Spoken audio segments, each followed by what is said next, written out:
ಬರಬೇಕು ಅಂದರೆ ನಾವೇನು ಮಾಡಬೇಕು ಅಂದರೆ ಆಷಾಢದಲ್ಲಿ ಚಾಮುಂಡಿ ಬೆಟ್ಟ, ಹಾಸನಮ್ಮ ದೀಪಾವಳಿ ಟೈಮಲ್ಲಿ ಹಾಸನಮ್ಮ ದೇವಸ್ಥಾನ, ಯಾವುದ್ಯಾವ್ದು ರೆಸ್ಟಲ್ಲಿ ತಿರುಪತಿ ದೇವಸ್ಥಾನ, ಹಂಗೆ ಹೋಗಬೇಕು, ವೀಡಿಯೋಸ್ ಮಾಡಬೇಕು.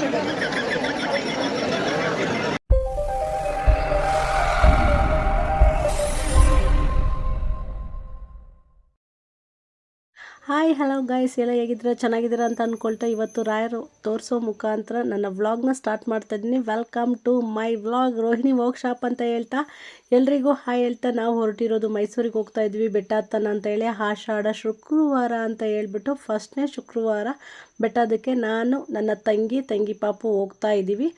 ಬಸ್ಸಲ್ಲಿ ಹೋಗ್ತಾ ಇರೋಂಥದ್ದು. ನನ್ನ ಮನೆಯಿಂದನೇ ವ್ಲಾಗ್ ಸ್ಟಾರ್ಟ್ ಮಾಡಲಿಲ್ಲ. ಸೊ ಆಲ್ರೆಡಿ ಬಸ್ ಇಳಿದು ಅಕ್ಕನ ಮನೆ ಹತ್ರ ಬಂದ್ವಿ. ಸರ್ಪ್ರೈಸ್ ವಿಸಿಟ್ ಅಂತಲೇ ಹೇಳ್ಬೋದು. ತಂಗಿ ಮತ್ತು ತಂಗಿ ಪಾಪು ನಾನು ಮರ್ತೀನಿ ಅಂತ ಗೊತ್ತಿತ್ತು, ಬಟ್ ತಂಗಿ ಪಾಪು ಅಂತ ಬರ್ತಾರೆ ಅಂತ ಗೊತ್ತಿರಲಿಲ್ಲ.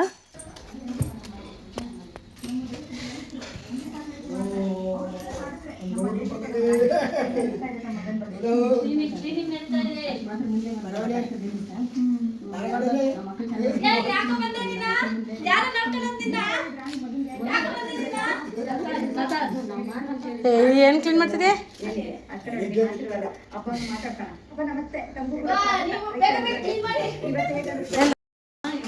ಇಲ್ಲ, ರಾತ್ರಿ ಬಾಚಿನ ಮಂಗಿರೋರು, ಬೆಳಿಗ್ಗೆ ಬಾಚೆ ಇಲ್ಲ.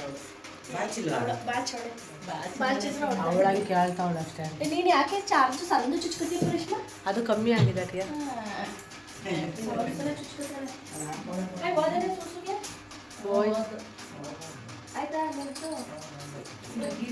ಹಲೋ, ಬೆಟ್ಟಕ್ಕೆ ಹೋಗ್ತಾ ಇದೀವಿ, ಎಲ್ಲ ಹೊರಟು ನೋಡಿ ಎಷ್ಟು ಚೆನ್ನಾಗಿದೆ. ಬೆಳಗ್ಗೆನೇ ಎದ್ದು ಇನ್ನೊಂದು ಚಾಮುಂಡಿ ಬೆಟ್ಟಕ್ಕೆ ಹತ್ತಬೇಕು ಅಂತೇಳಿ ಹೊರಟಿದ್ವಿ. ನನ್ನ ಜೊತೆಗೆ ಫ್ರೆಂಡ್ ಆ್ಯಂಡ್ ಆಂಟಿ ಆ್ಯಂಡ್ ಅವ್ರ ಮಗ ಜಾಯ್ನ್ ಆದರು. ನಾವು ಬೆಟ್ಟಕ್ಕೆ ಬಂದು ಸ್ಟಾರ್ಟಿಂಗು ನೋಡಿ ಇದೇ ಬೆಟ್ಟ ಹತ್ತಬೇಕಾದ್ರೆ ಪಾದಕ್ಕೆ ನಮಸ್ಕಾರ ಮಾಡಿಕೊಂಡು ನಾವೇನು ಅಂದ್ಕೊಳ್ತೀವಿ ಅದನ್ನು ಅರಸ್ಕೊಂಡು ಹೊರಡ್ತೀವಿ. ಹಾಗೆ ಒಂದು ಎಲ್ರಿಗೂ ಹೇಳ್ಬೇಕನ್ನೋದು, ನಾವು ಬೆಟ್ಟ ಹತ್ತಬೇಕಾದ್ರೆ ಎಕ್ಸಾಕ್ಟಾಗಿ ನಮಗೂ ಕೂಡ ತುಂಬ ಸುಸ್ತಾಗ್ತಿರುತ್ತೆ. ಅದರಲ್ಲೂ ಕೂಡ ನಿಮಗೆ ನಮ್ಮ ಅನುಭವನ, ಅಂದರೆ ಎಷ್ಟು ಗಂಟೆಯಿಂದ ಬೆಟ್ಟ ಹತ್ತುತ್ತಾರೆ, ಎಷ್ಟೆಲ್ಲ ಅನುಭವ ಕಷ್ಟಗಳಿರುತ್ತೆ, ಎಷ್ಟೆಲ್ಲ ಈಸಿ ಇರುತ್ತಾ, ತುಂಬ ಟಫ್ ಅನ್ನೋದಿರುತ್ತೆ ಅನ್ನೋದಕ್ಕೋಸ್ಕರ ವಿಡಿಯೋ ಮಾಡೋದು. ಇಲ್ಲಿ ಶೋಕಿ ಮಾಡೋದಾಗಲಿ ಅಥವಾ ಏನೋ ತೋರಿಸ್ಕೊಳ್ಳೋದಾಗಲಿ ಯಾವುದೇ ಕಾರಣಕ್ಕೂ ಇರೋದಿಲ್ಲ. ಯಾರು ತಪ್ಪಾಗಿ ಕಮೆಂಟ್ಗಳನ್ನ ಹೊಡಿತೀರಲ್ವ ಅಂಥವ್ರಿಗೆ ಹೇಳ್ತಾ ಇದ್ದೀನಿ. ಇನ್ನೆಲ್ಲ ತುಂಬ ಜನ ಒಳ್ಳೊಳ್ಳೆ ಕಮೆಂಟ್ಗಳು ಹಾಕ್ತಾರೆ, ಅದಕ್ಕೆ ಕೂಡ ಅಪ್ರಿಷಿಯೇಟ್ ಮಾಡಬೇಕಂತ ಹೇಳ್ತಾ, ಎಷ್ಟು ಸುಸ್ತಾದರೂ ಕೂಡ ಒಂದು ವ್ಲಾಗ್ ಮಾಡಬೇಕು, ನಮ್ಮ ಅನುಭವ ಹೇಗಿತ್ತು, ಯಾವ ರೀತಿ ಬೆಟ್ಟ ಹತ್ತಿದ್ವಿ, ಏನೆಲ್ಲ ನೋಡಿದ್ವಿ, ಏನೆಲ್ಲ ಸಿಗುತ್ತೆ, ಎಲ್ಲಿ ಸಿಗುತ್ತೆ ಅನ್ನೋದ್ರನ್ನ ನಾನು ವಿಡಿಯೋ ಮೂಲಕ ವ್ಲಾಗ್ ಮೂಲಕ ತೋರ್ಸೋಕ್ಕೆ ಇಷ್ಟಪಡ್ತೀವಿ. ಅದ್ರ ಜೊತೆಗೆ ಇನ್ನೊಂದೇನು ಅಂತ ಅಂದರೆ, ನಾವು ಹೋದಾಗ ನಾವು ನೋಡೋದಕ್ಕಿಂತ ನಮ್ಮ ಏನು ಪ್ರೀತಿಸ್ತೀರ ಜನಗಳಿಗೆ ಎಲ್ಲದನ್ನು ಪ್ರತಿಯೊಂದನ್ನು ಇಂಚಿಂಚು ಬಿಡದೇ ಇರೋ ಥರ ನಾವು ನೋಡೋದಕ್ಕಿಂತ ಹೆಚ್ಚಾಗಿ ನಿಮಗೆ ತೋರಿಸೋದಕ್ಕೆ ಇಷ್ಟಪಡ್ತೀವಿ. ಯಾಕೆ ಅಂದರೆ ಗೈಸ್, ನೀವು ನಮ್ಮನ್ನು ಇಷ್ಟಪಟ್ಟು ನೋಡ್ತಾ ಇರ್ತೀರಲ್ವ, ಅದರಿಂದ ಮಧ್ಯದಲ್ಲಿ ಬಾದಾಮಿ ಹಾಲು ಹಾಗೆ ಒಂದು ಬಿಸ್ಕೆಟ್ನ ಕೊಡ್ತಾಯಿದ್ರು. ಆ ಬಿಸ್ಕೆಟ್ ಹೆಸರನ್ನು ಕೂಡ ಮರ್ತಿದ್ದೀನಿ ನಾನು.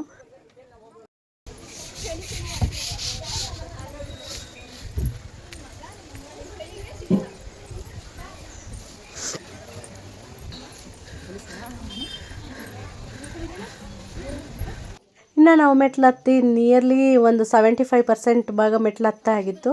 ಅದಾದಮೇಲೆ ಅಂದರೆ ಇಲ್ಲಿ ನಂದಿ ಹತ್ರ ಈಶ್ವರ ದೇವಸ್ಥಾನ ದರ್ಶನ ಮಾಡಿ ಅಲ್ಲಿಂದ ನಂದಿ ಪ್ರದಕ್ಷಿಣೆ ಮಾಡಿ ನಂದಿಗೆ ಒಂದು ನಮಸ್ಕಾರ ಸಲ್ಲಿಸುವ ಅಂತ ಹೋಗ್ತಾ ಇದ್ದೀವಿ. ಸ್ವಲ್ಪ ನಂದಿ ಪೂಜೆ ನಡೀತಾ ಇರೋದ್ರಿಂದ ನಾವು ಅಲ್ಲಿ ಮುಂದೆ ಹೋಗಿ ಫೋಟೋಸ್ ವಿಡಿಯೋಸ್ನ ತೊಗೊಳ್ತೀವಿ. ಅದು ಕೂಡ ನಾನು ಡೀಟೇಲಾಗಿ ನೀಟಾಗಿ ತೋರಿಸ್ಬೇಕು ಅನ್ನೋ ಪ್ರಯತ್ನದಲ್ಲಿ ಇರ್ತೇನೆ.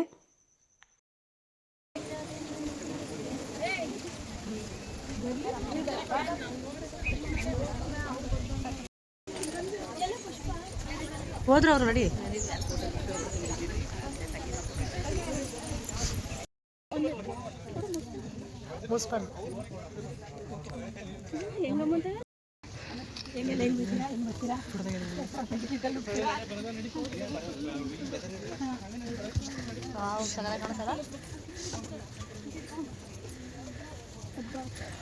ಇಡಕ್ಕೂ ಜಾಗ ಇರಲ್ಲ.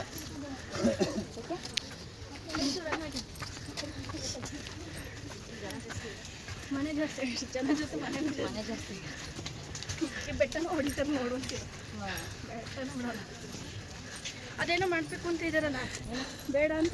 ಫೈನಲಿ ಅಂತೂ ಇಂತೂ ಫುಲ್ ಮೆಟ್ಲನ್ನ ಹತ್ತಿ ಮುಗಿಸಿದ್ದೀವಿ. ಅಂದರೆ ನಿಯರ್ಲಿ 1 hour ಆಯಿತು ನಾವು ಮೆಟ್ಲು ಹತ್ತಿ ಮುಗಿಸೋಷ್ಟ್ರೊಳಗೆ. ತುಂಬಾ ಟಯರ್ಡ್ ಆಯಿತು ಅಂತಲೇ ಹೇಳ್ಬೋದು. ಬಟ್ ಆದರೂ ಖುಷಿಯಾಗಿ ಮೆಟ್ಲು ಹತ್ತಿದ್ವಿ. ಮಾತಾಡ್ತಾ ಮಾತಿನ ಮಧ್ಯದಲ್ಲಿ ಹೆಂಗೆ ಮೆಟ್ಲು ಹತ್ತಿದ್ವಿ ಅನ್ನೋದು ಗೊತ್ತಾಗಿಲ್ಲ. ಎಲ್ಲರೂ ಮಾತಾಡ್ಕೊತಿದ್ರೆ ಸುಸ್ತಾಗುತ್ತೆ ಅಂದ್ಬಿಟ್ಟು ಸೈಲೆಂಟಾಗಿ ಹತ್ತತ್ತಾರೆ. ನಾನು ಸ್ವಲ್ಪ ಮಾತಾಡಿಕೊಂಡು ಬೇಜಾರು ಕಳ್ಕೊಂಡು ಹತ್ತಾ ಇದೆ ಅಂತ ಹೇಳ್ಬೋದು. ನೋಡಿ ಚಾಮುಂಡೇಶ್ವರಿಯ ಮೇಯ್ನ್ ಬಾಗಿಲು ಏನಿದೆ ಅದು ಕಾಣಿಸ್ತಾ ಇದೆ, ಅಲ್ಲಿಂದ ಬಿಡಲ್ಲ ಇವಾಗ ಮಾಡಿದ್ರು. ನಾವು ಈಸಿಯಾಗಿ ದರ್ಶನ ಆಗುತ್ತೆ ಅಂತ ಅನ್ಕೊಂಡಿದ್ವಿ. ನೋಡೋಣ ಹೋಗ್ತಾ ಹೋಗ್ತಾ ಯಾವ ರೀತಿ ಈಸಿ ಇರುತ್ತೆ ಕಷ್ಟ ಇರುತ್ತೆ ಅಂತ ನೋಡುವ. ನಾನು ಕೂಡ ನಿಮಗೆ ತೋರಿಸುವಂತಹ ಪ್ರಯತ್ನದಲ್ಲೇ ಇರ್ತೀನಿ. ಅದಕ್ಕೂ ಬೈಬೇಡಿ, ದೇವಸ್ಥಾನಕ್ಕೆ ಹೋಗಿದ್ದಾರ, ದರ್ಶನಕ್ಕೆ ಹೋಗಿದ್ದಾರ, ವಿಡಿಯೋ ಮಾಡೋದಕ್ಕೆ ಹೋಗಿದ್ದಾರ ಅಂತ.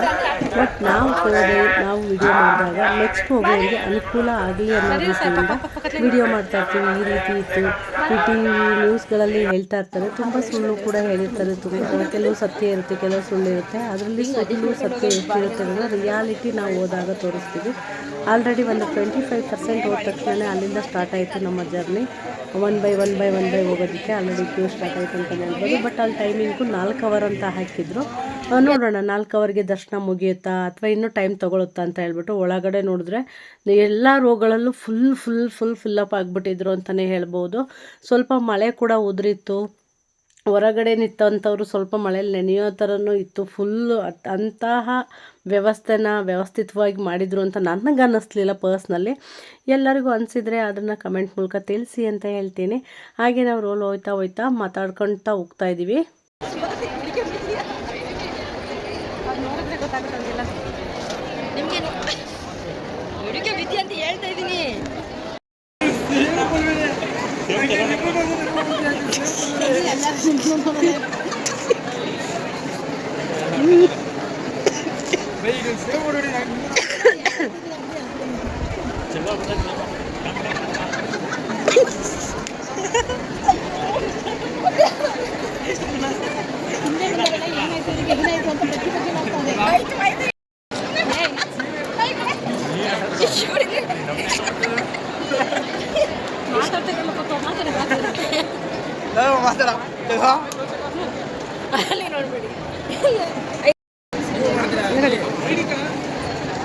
ರೋಹಿಣಿ ವರ್ಕ್ಶಾಪ್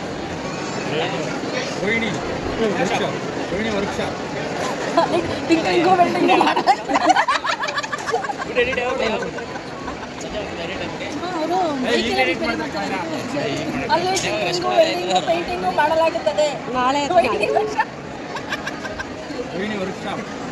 ವರ್ಕ್ಶಾಪ್ ಎಲ್ಲ ನಿಮ್ಮ ಐ ಗಾಡಿ ವರ್ಕ್ಶಾಪಲ್ಲೇ. ವರ್ಕ್ಶಾಪ್ ಮೀನ್ಸ್ ನಾನು ಕೆಲಸ ಮಾಡೋ ಸ್ಥಳ.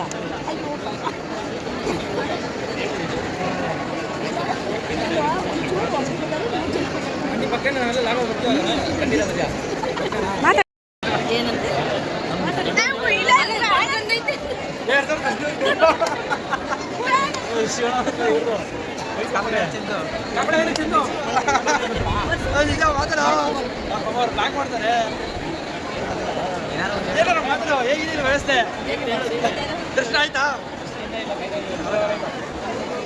3 ಅವರ್ ಆಯ್ತಾ? ಸುಳ್ಳು ಹೇಳ್ಬೇಡಿ ಬಾಯ್. ನಿಮಗೆ ನಾವು ಬಂದಿರೋದು 3 ಅವರ್ಸ್ ಎಲ್ಲಾಗಿದೆ ಟೈಮ್ ನೋಡಿ. ನಿಮ್ಮ ಮನೆಯಿಂದ 3 ಅವರ್ ಆಗಿದೆ.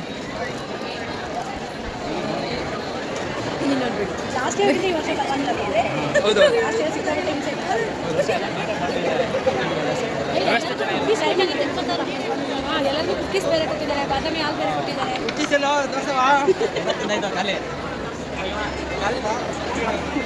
ನಾನು ಕಂಡ ದೇವರದ ಗೋಪುರದ ಮೇಲೆ ತುಳಸಿ ಗಿಡ ನೋಡಿದೆ. ಸೊ ನೀವೆಲ್ಲರೂ ಯಾರೆಲ್ಲ ನೋಡಿದ್ದೀರಾ ಅವರೆಲ್ಲ ಕಮೆಂಟ್ ಹಾಕಿ ಅಂತ ಹೇಳ್ತಾ, ನನಗಂತೂ ತುಂಬ ಖುಷಿಯಾಯಿತು. ನಾನು ನೋಡ್ತಾ ಇರ್ಬೇಕಾದ್ರೆ ಸುತ್ತ ಅಬ್ಸರ್ವ್ ಮಾಡ್ತಾ ಇರ್ಬೇಕಾದ್ರೆ ಕೆಲವೊಂದೊಂದು ಸೂಕ್ಷ್ಮವಾಗಿ ನೋಡಿದಂತಹ ಕೆಲವೊಂದೊಂದನ್ನು ಝೂಮ್ ಹಾಕಿ ತೋರಿಸಿರ್ತೇನೆ. ನೋಡಿ, ಇನ್ನು ಮೆಟ್ಲು ಹತ್ತಬೇಕಾದ್ರೆ ನಮಗೆ ಎಷ್ಟು ಕಷ್ಟ ಆಗಿತ್ತು ಅಂತ ಕೂಡ ನಾನು ನಿಮಗೆ ತೋರಿಸಿದ್ದೀನಿ. ಹಾಗೆ ಜೊತೆಗೆ ಇಲ್ಲಿ ನಿಂತಿರ್ಬೇಕಾದ್ರೆ ಎಷ್ಟು ಜನ ಇತ್ತು, ಎಷ್ಟು ರಶ್ ಇತ್ತು ಅಂತ ಕೂಡ ನಾನು ವಿಡಿಯೋ ಮೂಲಕ ತೋರಿಸ್ತಾ ಇದ್ದೀನಿ ಅಂತ ಹೇಳ್ಬೋದು. ಅಲ್ಲಿ ತುಂಬ ಜಗಳ ಕೂಡ ಮಾಡ್ತಾಯಿದ್ರು. ಆ ಜಗಳದಲ್ಲಿ ಕ್ಲಾರಿಟಿಯಾಗಿ ಕೇಳಿಸ್ತಾ ಇರಲಿಲ್ಲ, ಬಟ್ ಜಗಳ ನಡೀತಾ ಇದೆ ಅಂತ ಗೊತ್ತಾಗ್ತಿತ್ತು ಅಷ್ಟೇ. ಇನ್ನು ದೇವಸ್ಥಾನಕ್ಕೆ ಹೋಗಬೇಕಾದ್ರೆ ಸ್ವಲ್ಪ ಒಂದು 5 ನಿಮಿಷ ಲೇಟಾದರೂ ಪರವಾಗಿಲ್ಲ, ನಿಧಾನ ಹೋಗೋಣ ಅಂತ ಅನ್ನಲ್ಲ. ನುಗ್ಗಲು ಹಾಗೆ ಸಂಧಿ ಕಡೆ ಅಥವಾ ಎಲ್ಲೋ ಕಾಯ್ತಾ ಇರ್ತಾರೆ, ಅವರು ನಮ್ಮ ಥರನೇ ಅಂತ ಹೇಳಲ್ಲ, ಜಂಪ್ ಮಾಡೋದು, ಹಾಗೆ ಸಂಧಿ ಇದ್ದರೆ ಅಲ್ಲಿಂದ ನುಸುಳು ಬಿಡೋದು, ಆ ಥರ ಎಲ್ಲ ಮಾಡ್ತಿರ್ತಾರೆ. ಮಾಡಬೇಕಾದ್ರೆ ಜಗಳಗಳು ಸರ್ವೇ ಸಾಮಾನ್ಯವಾಗಿ ನಡೀತಾ ಇರುತ್ತೆ ಅಂತಲೇ ಹೇಳ್ಬೋದು. ನಾನು ಅದನ್ನೇ ಕ್ಯಾಪ್ಚರ್ ಮಾಡೋಕ್ಕೆ ಟ್ರೈ ಮಾಡ್ತಾಯಿದ್ದೀನಿ ಅಷ್ಟೇ, ಏನೆಲ್ಲ ಮಾತಾಡ್ತಾರೆ ಅಂತ. ಇನ್ನೊಂದು ಬೇಜಾರಿನ ಸಂಗತಿ ಅಂದರೆ ಅವ್ರು ಹಾಕಿರೋ ಟೈಮು ಅಂತ ಇತ್ತು, ನಾವು ಅಲ್ಲಿ ಹೋಗ್ತಾ ಇರ್ಬೇಕಾದ್ರೆ ಟೈಮಿಂಗ್ ಒಂದೇ ರೀತಿ ಬೇರೆಯೇ ಇತ್ತು. ಅದು ಒಂದೇ ಥರ ಇದ್ದರೆ ಮಾತ್ರ ನಾವು ನಿಜವಾದಾಗಿ ಟೈಮಿಂಗ್ಸ್ ಆಗಬೇಕು. ಬಟ್ ಆದರೆ ಅಲ್ಲಿ ಹಾಕಿರೋ ಟೈಮು 4 ಅವರ್ಸಲ್ಲಿ ದರ್ಶನ ಆಗುತ್ತೆ ಅಂತ ಹೇಳಿದರು. ನಾವು ಕಾಯ್ದು ಆಲ್ರೆಡಿ 5 ಅವರ್ ಆಗೋಗಿತ್ತು ಕಾಯ್ದು. ಇನ್ನು ದರ್ಶನದ್ದು ಮೂಮೆಂಟ್ ಕಾಣಿಸ್ಲಿಲ್ಲ. ಮತ್ತು ರೋ ಒಳಗಡೆ ಬಂದ್ವಿ. ರೋ ಒಳಗಡೆ ಸುತ್ತಿ ಸಾಕಾಗೋಯ್ತು.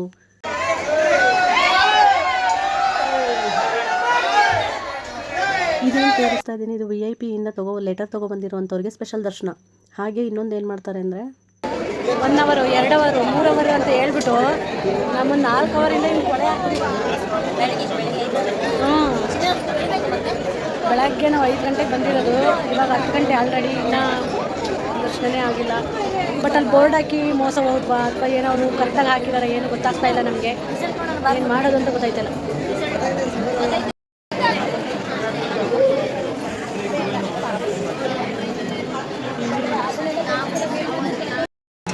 ಕ್ಯೂವಲ್ಲಿ ಕುರಿಸ್ದಾಗ ಮಾಡೋಕ್ಕೆ ಏನು ಬೇರೆ ಕೆಲಸ ಇರಲಿಲ್ಲ. ಬರೀ ಫೋಟೋ ತೆಕ್ಕೊಳ್ಳೋದು, ವೀಡಿಯೋ ಮಾಡೋಕ್ಕಾದ್ರು ಇದೇ ಕೆಲಸ ಆಗೋಯ್ತು ನಮ್ಮದು. ಇಷ್ಟು ಫ್ರೀಯಾಗಿರಬೇಕು ಅಂದರೆ ನಾವೇನು ಮಾಡಬೇಕು ಅಂದರೆ ಹಾಸನದಲ್ಲಿ ಚಾಮುಂಡಿ ಬೆಟ್ಟ, ಹಾಸನಮ್ಮ ದೀಪಾವಳಿ ಟೈಮಲ್ಲಿ ಹಾಸನಮ್ಮ ದೇವಸ್ಥಾನ, ಯಾವ್ದಾದ್ರು ರೆಸ್ಟಲ್ಲಿ ತಿರುಪತಿ ದೇವಸ್ಥಾನ, ಹಂಗೆ ಹೋಗಬೇಕು, ವೀಡಿಯೋಸ್ ಮಾಡಬೇಕು, ಬಿಡಬೇಕು. ಹಾಗಾಗಲೇ 5 ಅವರ್ ನಂತರ ಕಾಯ್ದು ಆದಮೇಲೆ ಸ್ವಲ್ಪ ಮೂವ್ ಆಗ್ತಾ ಇರಬೇಕಾದ್ರೆ ಹಳೇ ಕಾಲದ ವಿಂಡೋ ಇದು ಯಾವ ಥರ ಇತ್ತು ಅಂತ ಹೇಳ್ಬಿಟ್ಟು ನಾನು ಕ್ಯಾಪ್ಚರ್ ಮಾಡಿದ್ದೀನಿ. ಮುಂದೆ ಇದು ಕೂಡ ಚೇಂಜ್ ಆಗಬಹುದೇನೋ. ಬಟ್ ಇವಾಗ ಇದ್ದಷ್ಟು ದಿನ ಕ್ಯಾಪ್ಚರ್ ಮಾಡೋಣ ಅಂತ ನೋಡಿ ಕಲ್ಲುಗಳಿಂದ ಕಟ್ಟಿದಂತಹ ದೇವಸ್ಥಾನ.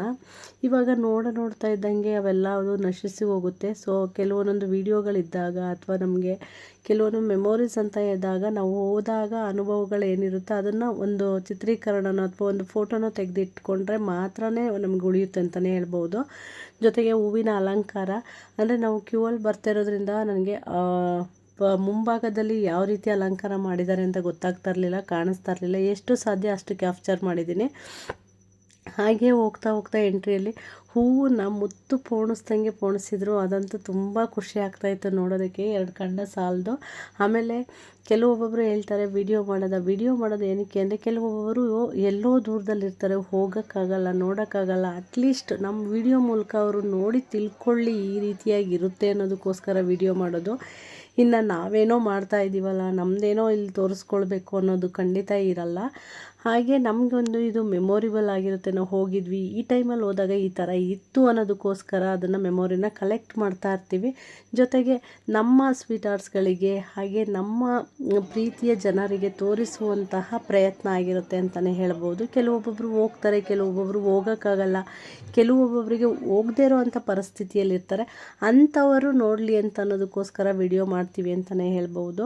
ಅದನ್ನು ತಪ್ಪಾಗಿ ಭಾವಿಸ್ತಾರೆ ಕೆಲವೊಬ್ಬೊಬ್ಬರು, ಅವ್ರ ಬಾಯಿಗೆ ಮನಸ್ಸಿಗೆ ಬಂದಂಗೆ ಮಾತಾಡ್ತಾರೆ. ದಯವಿಟ್ಟು ಹಾಗೆಲ್ಲ ಮಾತಾಡಬೇಡಿ. ಮಾತಾಡಿದಾಗ ವಿಡಿಯೋ ಮಾಡೋವಂಥವ್ರಿಗೆ ಮನಸ್ಸಿಗೆ ನೋವಾಗುತ್ತೆ ಅಂತ ಹೇಳ್ತಾ ನೋಡಿ, ಹೂವಿನ ಅಲಂಕಾರ ತುಂಬ ಚೆನ್ನಾಗಿತ್ತು. ಎಷ್ಟು ಚೆನ್ನಾಗಿತ್ತು ಅಂದರೆ ಬರಿಗಣ್ಣಿನಿಂದ ನೋಡೋಕ್ಕಂತೂ ತುಂಬಾ ಚೆನ್ನಾಗಿ ಕಾಣಿಸ್ತಾ ಇತ್ತು. ಎಷ್ಟು ಕ್ಯಾಪ್ಚರ್ ಮಾಡೋಕ್ಕೆ ಸಾಧ್ಯ ಅಷ್ಟು ಮಾಡಿದ್ದೀನಿ ನಾನು. ಎಷ್ಟು ಪರ್ಮಿಷನ್ ಇತ್ತು ಅಷ್ಟು ಮಾತ್ರನೇ ಮಾಡಿದ್ದೀನಿ. ಅದಕ್ಕೂ ಮೀರಿ ಮಾಡಿದ್ರೆ ನಮ್ಮದು ತಪ್ಪಾಗುತ್ತೆ. ಅವ್ರ ಕೈಗೂ ಸಿಕ್ಕಿ ಮತ್ತೆ ಮಾತು ಕೇಳೋದು ಬೇಡ ಅನ್ನೋದು ಬಿಟ್ಟು ಎಷ್ಟು ಮಾಡ್ಬೋದು, ಎಷ್ಟು ನಿಮಗೆ ನೀಟಾಗಿ ತೋರಿಸ್ಬೋದು ಅನ್ನೋದನ್ನು ವಿವರವಾಗಿ ತೋರಿಸಿ ನೋಡಿ. ಮುತ್ತಿನ ಥರ ಮೇಲ್ಗಡೆ ಎಲ್ಲ ಪ್ರತಿಯೊಂದು ಹೂವು ಅಲಂಕಾರ ಆಗಿರ್ಬೋದು, ಡಿಸೈನ್ ಆಗಿರ್ಬೋದು ತುಂಬ ಚೆನ್ನಾಗಿ ಮಾಡಿದರು. ಅದಂತೂ ತುಂಬ ಸ್ಪಷ್ಟತೆಯಿಂದ ಕಾಣಿಸ್ತಾ ಇತ್ತು. ಖುಷಿನೂ ಕೂಡ ಆಗ್ತಾಯಿತ್ತು. ದೇವರಿಗೆ ಅಷ್ಟು ಚೆನ್ನಾಗಿ ಅಷ್ಟೆಲ್ಲ ಟೈಮ್ ಕೊಟ್ಟು ಎಷ್ಟೆಲ್ಲ ಮಾಡ್ತಾರಲ್ವ, ಎಷ್ಟು ಪರಿಶ್ರಮ ಇರುತ್ತಲ್ವ ಇದ್ರದ್ದು ಅಂತ ಹೇಳ್ಬಿಟ್ಟು ನೋಡೋದಕ್ಕಂತೂ 2 ಕಣ್ಣು ಸಾಲಗೋದು. ಸ್ವರ್ಗದ ರೀತಿ ಭಾಸವಾಗ್ತಾಯಿತ್ತು ಅಂತಲೇ ಹೇಳ್ಬೋದು. ಇನ್ನು ಮೇನ್ ಡೋರ್ ಇಲ್ಲಿ ಈ ಥರವಾಗಿ ಅಲಂಕಾರ ಮಾಡಿದರು. ಅಲ್ಲಿ ತಾಯಿ ಚಾಮುಂಡಿ ಕೂರಿಸಿರ್ತಾರಲ್ಲ ಮೆರವಣಿಗೆ ದೇವರಿಗೆ, ಆ ರೀತಿಯಾಗಿ ಅಲಂಕಾರ ಮಾಡಿದರು. ಇಷ್ಟೇ ನಂಗೆ ತೆಗಿಯೋಕ್ಕಾಗಿದ್ದು. ಇನ್ನು ಮುಂದಕ್ಕೆ ಗರ್ಭಗುಡಿಗೆ ಹೋಗಬೇಕು. ಸೊ ಹಾಗಾಗಿ ತೆಗಿಯೋಕ್ಕಾಗಲಿ. ಇಲ್ಲಿ ನೋಡಿ ಮೆರವಣಿಗೆ ತಾಯಿ ಚಾಮುಂಡೇಶ್ವರಿನ ಈ ರೀತಿಯಾಗಿ ಅಲಂಕಾರ ಮಾಡಿಟ್ಟಿದ್ರು. ಸೊ ದೂರದಿಂದ ಕ್ಯಾಪ್ಚರ್ ಮಾಡಿರೋದ್ರಿಂದ ಸೊ ಅಲ್ಲಿ ಕಾಣಿಸ್ತಾ ಇರಲಿಲ್ಲ ತಾಯಿ ಚಾಮುಂಡೇಶ್ವರಿ. ಬಟ್ ನೋಡೋದಕ್ಕಂತೂ 2 ಕಣ್ಣು ಸಾಲದು, ಹಂಗಿತ್ತು ದೇವರ ಮೂರ್ತಿ. ಹಾಗೆ ದರ್ಶನ ಎಲ್ಲ ಮುಗಿಸ್ಕೊಂಡು ಬಂದ್ವಿ. ಇದೆ ಗೋಪುರ, ಇದೆ ಕಳಶ. ಸೊ ಅಲ್ಲಿಂದ ಹೊರಗಡೆ ಬರ್ತಾ ಇದ್ದೀವಿ. ಇಷ್ಟೊತ್ತು 6 ಅವರ್ ನಂತರ ದರ್ಶನ ಆದಮೇಲೆ ಹೊರಗಡೆ ಬರಬೇಕಾದ್ರೆ ನಮ್ಗೆ ಅನಿಸಿದ್ದು ಒಂದೇ, ಸುಸ್ತೆಲ್ಲ ಕಡಿಮೆ ಆಗಿ ರಿಲ್ಯಾಕ್ಸ್ ಆಗ್ತಾಯಿದೆ. ತಾಯಿನಿಂದ ದರ್ಶನ ಮಾಡಿ ತುಂಬ ಖುಷಿ ಆಯಿತು ಅನ್ನೋದು ಫೀಲ್ ಇತ್ತಲ್ಲ, ಆ ಫೀಲ್ ಒಂದೇ ನಮಗೆ ಸಿಗೋದು. ಏನೇ ಆದರೂ ಎಷ್ಟು ಟಯರ್ಡ್ ಇದ್ದರೂ ಎಷ್ಟು ಸುಸ್ತಿದ್ರು ದರ್ಶನ ಎಲ್ಲ ಮುಗಿದ್ಮೇಲೆ ನಮ್ಮ ಫೀಲೇ ಬೇರೆ ರೀತಿ ಅಂತ ಹೇಳ್ಬೋದು.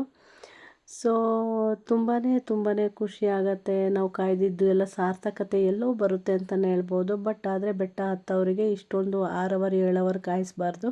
ಸ್ವಲ್ಪ ಬೇಗ ದರ್ಶನ ಮಾಡೋದಕ್ಕೆ ವ್ಯವಸ್ಥೆ ಮಾಡಿಕೊಟ್ರೆ ಒಳ್ಳೆಯದು. ವಿ ಐ ಪಿಸ್ ಬಂದಾಗ ತುಂಬ 1/2 ಅವರ್ 1 ಅವರ್ ಇರಿಸ್ಕೊಂಡು ಕಳಿಸಿದ್ರೆ ಎಲ್ಲರಿಗೂ ಕಷ್ಟ ಆಗುತ್ತೆ. ಬೆಟ್ಟ ಹತ್ತಿ ಫಸ್ಟೇ ಟಯರ್ಡ್ ಆಗಿರ್ತಾರೆ, ಜೊತೆಗೆ ಕಾಯ್ದು ಇನ್ನೂ ಸುಸ್ತಾಗ್ತಾರೆ ಅಂತ ನಾನು ಹೇಳ್ತೀನಿ.